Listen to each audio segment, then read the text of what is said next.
ಕುಡಿಯುವ ನೀರು ಮತ್ತು ವಿದ್ಯುತ್ ಸಮಸ್ಯೆ ತಲೆದೋರದಂತೆ ಕಟ್ಟೆಚ್ಚರ ವಹಿಸಬೇಕು ಶಾಸಕ ಡಾಕ್ಟರ್ ಎನ್.ಟಿ. ಶ್ರೀನಿವಾಸ್ ತಾಕೀತು. ಕೂಡ್ಲಿಗಿ ಪಟ್ಟಣ ಸೇರಿ ಕ್ಷೇತ್ರದಲ್ಲಿ ಯಾವುದೇ ಕಾರಣಕ್ಕೂ ಕುಡಿಯುವ ನೀರು ಹಾಗೂ ವಿದ್ಯುತ್ ಅಭಾವ ತಲೆದೋರದಂತೆ ಜಾಗೃತಿ ವಹಿಸಬೇಕು ಅಂತ ಸಂಬಂಧಪಟ್ಟಂತೆ ಇಲಾಖೆಗಳ ಅಧಿಕಾರಿಗಳಿಗೆ ಶಾಸಕರು ಆದ ಡಾಕ್ಟರ್ ಎನ್.ಟಿ. ಶ್ರೀನಿವಾಸ್ ಅವರು ತಾಕೀತು ಮಾಡಿದ್ದಾರೆ.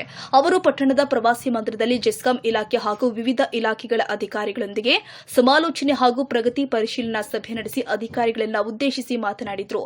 ಮತ್ತು ಕೂಡ್ಲಿಗಿ ಪಟ್ಟಣದಲ್ಲಿ ಯಾವ ವಾರ್ಡಿನಲ್ಲಿಯೂ ಕೂಡ ಕುಡಿಯುವ ನೀರಿಗೆ ಅಭಾವ ತೋರದಂತೆ ನಿಗಾ ವಹಿಸಬೇಕು ಅಂತ ಪಟ್ಟಣ ಪಂಚಾಯತ್ ಅಧಿಕಾರಿಗಳಿಗೆ ಸೂಚಿಸಿದ್ದಾರೆ.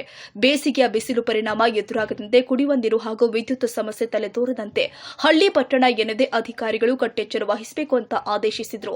ಗ್ರಾಮ ಪಂಚಾಯಿತಿ ಮಟ್ಟದಲ್ಲಿ ಸ್ಥಳೀಯ ಆಡಳಿತ ಅಧಿಕಾರಿಗಳು ಪಿಡಿಒಗಳು ಮೇಲ್ವಿಚಾರಣೆ ಮಾಡಬೇಕು. ಗ್ರಾಮದಲ್ಲಿ ಗ್ರಾಮಸ್ಥರಿಗೆ ಹಾಗೂ ಪಟ್ಟಣದಲ್ಲಿನ ನಾಗರಿಕರಿಗೆ, ಸಾರ್ವಜನಿಕರಿಗೆ ಮತ್ತು ರೈತರಿಗೆ ವಿದ್ಯುತ್ ಸಮಸ್ಯೆಯಾಗದಂತೆ ಅಗತ್ಯ ಕ್ರಮಗಳನ್ನು ಕೈಗೊಳ್ಳಬೇಕು ಎಂದಿದ್ದಾರೆ. ಕೂಡ್ಲಿಗಿ ಪಟ್ಟಣದಲ್ಲಿ ಶಾಶ್ವತ ಶುದ್ಧ ಕುಡಿಯುವ ನೀರಿನ ಯೋಜನೆಯು ಕಾಮಗಾರಿ ಪ್ರಗತಿಯಲ್ಲಿ ಇದ್ದು ಪೈಪ್ಲೈನ್ ಕಾಮಗಾರಿ ನಡೆಯುವುದರಿಂದ ಪಟ್ಟಣದ ಹಲವೆಡೆ ಸಾರ್ವಜನಿಕರು ಸಂಚರಿಸುವುದು ದುಸ್ತರವಾಗಿದೆ ಎಂಬ ದೂರುಗಳು ಇದ್ದು ಸಾರ್ವಜನಿಕರ ಸಂಚಾರಕ್ಕೆ ತೊಂದರೆಯಾಗದಂತೆ ಅಗತ್ಯ ಕ್ರಮಗಳನ್ನು ಕೈಗೊಳ್ಳುವಂತೆ ಯೋಜನಾಧಿಕಾರಿಗೆ ಸೂಚನೆ ಕೊಟ್ಟಿದ್ದಾರೆ. ನೀರಿನ ಅಭಾವವಿದ್ದು ನೀರಿನ ಅಗತ್ಯತೆ ಇರುವಡಿಯಲ್ಲಿ ತುರ್ತು ಕ್ರಮವಾಗಿ ಖಾಸಗಿ ಬೋರ್ವೆಲ್ ಮೂಲಕ ಗ್ರಾಮಸ್ಥರಿಗೆ ಅಗತ್ಯವಾದಷ್ಟು ಯೋಗ್ಯ ಕುಡಿಯುವ ನೀರಿನ ವ್ಯವಸ್ಥೆ ಮಾಡಬೇಕು ಎಂದಿದ್ದಾರೆ.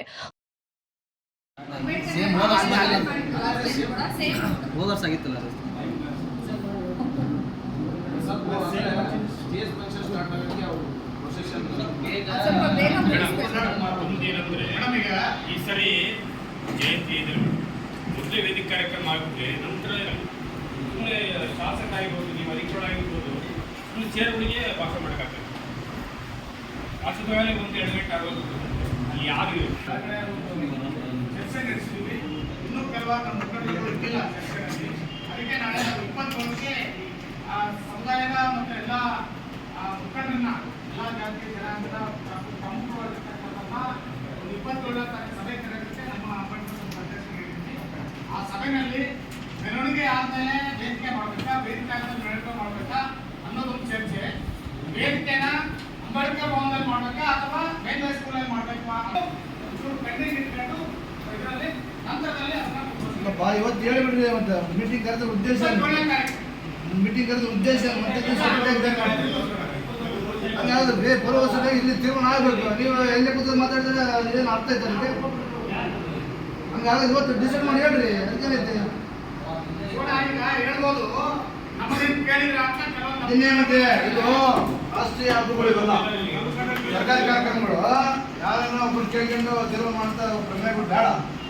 ಏನೈತೆ ಇವತ್ತೇನು ತೀರ್ಮಾನ ಆಗ್ಬೇಕು, ಆಗ್ಬೇಕು. ಇಲ್ಲಿ ನಾನು ಎಲ್ಲ ಮನೆ ಕೂತು ಮಾತಾಡಿ ಬಂದು ಹೇಳ್ತಂದ್ರೆ ಏನಾಗ್ತದೆ ಲೆಕ್ಕ ಸರ್? ಇಲ್ಲಿ ತೀರ್ಮಾನ ಮಾಡಿ ಹೇಳ್ರಿ. ನಮ್ಮ ಹೆಂಗಸರು ಸಾರುತ್ತಾರೆ, ಅದು ಮನೆ ಹಿಡ್ಕೊಂಡು ಅಲ್ಲ. ಮೊನ್ನೆ ಭೀಮಾಪುರದ ಉತ್ಸವದಲ್ಲಿ ಸ್ವಲ್ಪ ವ್ಯತ್ಯಾಸ ಆಗಿ ಆಯ್ತು. ಅದನ್ನೇ ಈ ಸಲ ಏನ್ ಮಾಡೋಣ ಅಂತಂದೇಳಿ ನಮ್ಮ ಇನ್ನು ತಪ್ಪಂತ ಹೇಳ್ತಿಲ್ಲ ನಾನು. ನಾನೇನು ಹೇಳ್ತೀನಿ ಉದ್ದೇಶ, ಇಲ್ಲಿ ನಾನೊಂದು ಪಕ್ಷ, ನೀನೊಂದು ಪಕ್ಷ. ನಮ್ಮ ವ್ಯತ್ಯಾಸಗಳು ನಮ್ಮ ತಾಲೂಕು ಆಡಳಿತ ಮ್ಯಾಗ, ಜಿಲ್ಲಾಡಳಿತ ಮ್ಯಾಗ ಸರ್ಕಾರನ ಹಾಕೋದು ಬೇಡ ಅಂತ ಹೇಳ್ತೀರ ನಾನು. ಹೌದಾ? ಮತ್ತೆ ಯಾರು ಕೇಳ್ತೀರಿ? ಯಾರು ಕೇಳ್ತೀರಿ? ಯಾರು ಕೇಳ್ಕೊಂಡು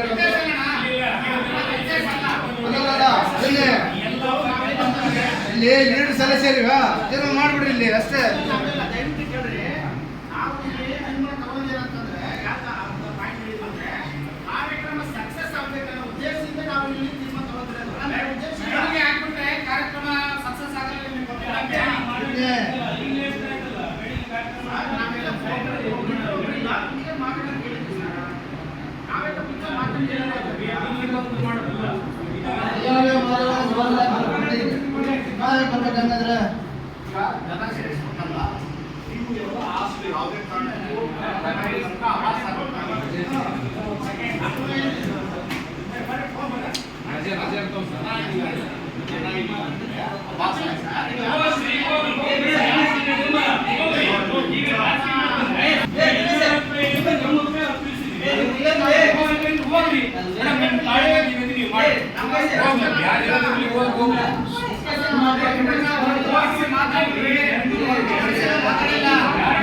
ಪಟ್ಟಣದಲ್ಲಿ ನೀರಿನ ಟ್ಯಾಂಕರ್ ಮೂಲಕ ಅನಿವಾರ್ಯ ಹಾಗೂ ಅಗತ್ಯವಿದ್ದಲ್ಲಿ ಅಗತ್ಯ ಕ್ರಮ ಜರುಗಿಸಿ ಪ್ರತಿ ವಾರ್ಡ್ನಲ್ಲಿ ಮೂಲಭೂತ ಸೌಕರ್ಯಗಳನ್ನು ಹಾಗೂ ಕುಡಿಯುವ ನೀರನ್ನು ಒದಗಿಸಿ ಸಮಸ್ಯೆ ಆಗದಂತೆ ದೂರು ಬಂದಂತೆ ಬರದಂತೆ ನೋಡಿಕೊಳ್ಳಬೇಕು ಅಂತ ಸೂಚನೆ ಕೊಟ್ಟಿದ್ದಾರೆ. ಶುದ್ಧ ಕುಡಿಯುವ ನೀರಿನ ಘಟಕಗಳ ಸಮಸ್ಯೆಗಳಿಗೆ ಪರಿಹಾರ, ವಿದ್ಯುತ್ ಘಟಕಗಳ ಕಾರ್ಯವ್ಯಾಪ್ತಿ ಹಾಗೂ ನಿರ್ವಹಣೆ, ವಿದ್ಯುತ್ ತಂತಿ ಕಂಬ ಟಿಸಿ ಬದಲಾವಣೆ, ಇತರ ಕಾಮಗಾರಿಗಳ ಪ್ರಗತಿ ಹಾಗೂ ಮೂಲಭೂತ ಸೌಕರ್ಯಗಳನ್ನು ಒದಗಿಸುವ ಕುರಿತು ಸಂಬಂಧಪಟ್ಟಂತೆ ಸಂಬಂಧಿಸಿದ ಇಲಾಖೆಗಳ ಅಧಿಕಾರಿಗಳೊಂದಿಗೆ ಚರ್ಚೆ ಮಾಡಿದ್ದಾರೆ. ಕೆಲವು ಅಧಿಕಾರಿಗಳು ನಾವು ಏನು ಸಪೋರ್ಟ್ ಮಾಡಲ್ಲ ಅನ್ನೋ ರೀತಿಯಲ್ಲಿ ನಡ್ಕೊಂಡಿದ್ದಾರೆ. ಅಂಥವ್ರಿಗೆ ಸೆಟಲ್ ಇರಬಾರ್ದು. ದಯವಿಟ್ಟು ಸಪೋರ್ಟ್ ಮಾಡೋದಲ್ಲೇ ಮಾಡಬೇಕು. ಇದು ಸರ್ಕಾರ ಸುತ್ತೂರಿ ಅಷ್ಟೇ, ಸರ್ಕಾರದ ಸುತ್ತೂರಿ ನಾವು ಅಷ್ಟೇ ಆಚರಣೆ ಮಾಡಬೇಕು, ಕಾನ್ಸಂಟ್ರೇಟ್ ಮಾಡಬೇಕು ನಾವು ಅಧಿಕಾರಿಗಳು. ದಯವಿಟ್ಟು ಹಂಗೆ ಆಗಬಾರ್ದು. ಅಂಬೇಡ್ಕರ್ ಜಯಂತಿ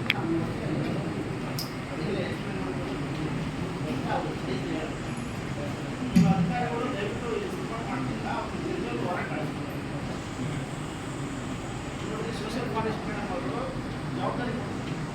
ಅವ್ರು ನಾನು ಮಾಡಲ್ಲ, ಏನು ಮಾಡ್ತೀವಿ, ಯಾರು ಹೇಳ್ತಾರೆ ಹೇಳಿ, MLA ಹೇಳ್ತಾರೆ ಹೇಳ್ತೀನಿ, ಆಮೇಲೆ ನೀವು ತಹಸೀಲ್ದಾರ್ ಹೇಳ್ತಾರೆ ಹೇಳಿ ಅಂತ ನೇರವಾಗಿ ಕೇಳ್ತೀವಿ. ನೀವು ಸರ್ ನೀವು ಗಮನಿಸಿದ್ರೆ ಸರ್ ಹೇಳ್ಬೇಕು, ದಯವಿಟ್ಟು ಇದೇ ಇಲ್ಲ ಇದ್ರಲ್ಲಿ ನನ್ನ ಮೇಲೆ ಇಲ್ಲ ಕಾಗದ ಆಹ್ವಾನ ಮಾಡ್ತಾರೆ.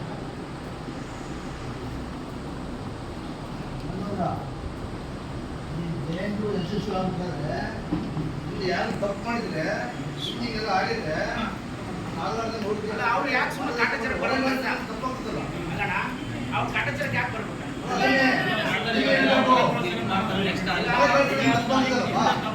ಸರಿ ಮಾಡೋದು ಸರಿ ಮಾಡೋದನ್ನ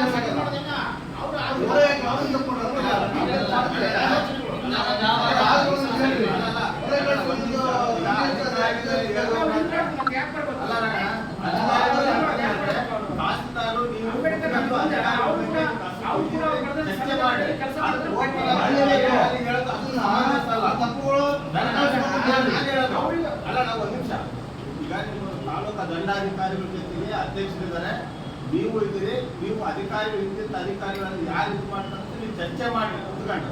ಬಟ್ ನಮ್ಗೆ ಅದ್ರ ಅರ್ಥ ಆಗ್ತದೆ. ಬಟ್ ಓಪನ್ ಆಗಿ ಅವ್ರನ್ನ ಈ ರೀತಿ ಅಧಿಕಾರಿಗಳ ಕಳಿಸ್ರೆ ಅನ್ನೋದು ನಮಗೆ ಅಷ್ಟು ನೋಡಿ. ಬಾಬಾ ಸಾಹೇಬ್ ಅಂಬೇಡ್ಕರ್ ಅವರಿಗೆ ಗೌರವ ಇಲ್ಲ ಅಂತಂದ್ರೆ ಅವ್ರು ಯಾಕೆ ಬರ್ಬೇಕು ಈ ಸಭೆಗೆ? ಅದನ್ನ ಮಾತಾಡ್ತೀವಿ. ಅವ್ರ ಬಗ್ಗೆ ಗೌರವ ಇಲ್ಲ ಅಂತ ಸಭೆಗೆ ಯಾಕೆ ಬರ್ಬೇಕು? ಚರ್ಚೆ ಮಾಡಿ ಸೈನ್ ಮಾಡಕ್ ಬರ್ತಾರೆ ಅವ್ರು ಇಲ್ಲಿ? ಚರ್ಚೆ ಮಾಡ್ರಿ, ಕುತ್ಕೊಂಡು ಮೇಡಮ್ ಅಂತ ಚರ್ಚೆ ಮಾಡಿ ದಯವಿಟ್ಟು ನೀವು ಮಾತಾಡ್ರಿ. ನಮ್ಗೆ ಅದು ಅರ್ಥ ಆಗ್ತದೆ. ಈ ರೀತಿ ಬೇಡ ಅಂತ ಆಗ್ಬಾರ್ದಂತ ಹೇಳ್ರಿ.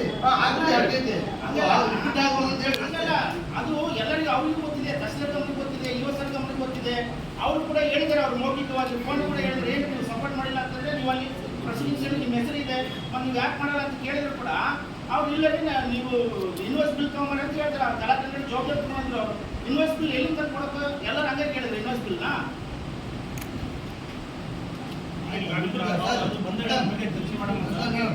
ನೀವು ಸ್ವಲ್ಪ ಡೈರೆಕ್ಷನ್ ಚೆನ್ನಾಗಿ ಕೊಡ್ರಿ.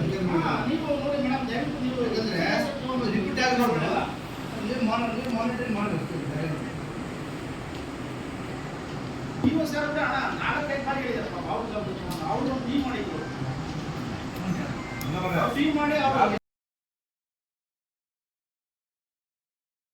ತಹಸೀಲ್ದಾರ್ ಆದ ನೇತ್ರಾವತಿ, ತಾಲೂಕು ಪಂಚಾಯತ್ ಇಒ ನರಸಪ್ಪ, ಎಡಬ್ಲ್ಇ ಮಲ್ಲಿಕಾರ್ಜುನ್, ನೀರು ಪೂರೈಕೆ ಘಟಕ ಸರಬರಾಜು ಇಲಾಖೆಯ ಎಡಬ್ಲ್ಇ ಪ್ರಸನ್ನ, ಪಿಡಬ್ಲ್ಯೂಡಿ ಇಲಾಖಾಧಿಕಾರಿ ನಾಗನಗೌಡ, ಕೂಡ್ಲಿಗಿ ಪಟ್ಟಣ ಪಂಚಾಯಿತಿ ಮುಖ್ಯಾಧಿಕಾರಿ ದಾದಾಪೀರ್, ಕೆಇಬಿ ಎಡಬ್ಲ್ಇ ಏಕಾಂತ್ ರೆಡ್ಡಿ, ವಿದ್ಯುತ್ ಇಲಾಖೆಯ ಎಂಜಿನಿಯರ್ ರಾಮಸ್ವಾಮಿ, ವಿವಿಧ ಇಲಾಖೆಗಳ ಅಧಿಕಾರಿಗಳು, ಸಿಬ್ಬಂದಿ ವರ್ಗದವರು ಉಪಸ್ಥಿತರಿದ್ದರು.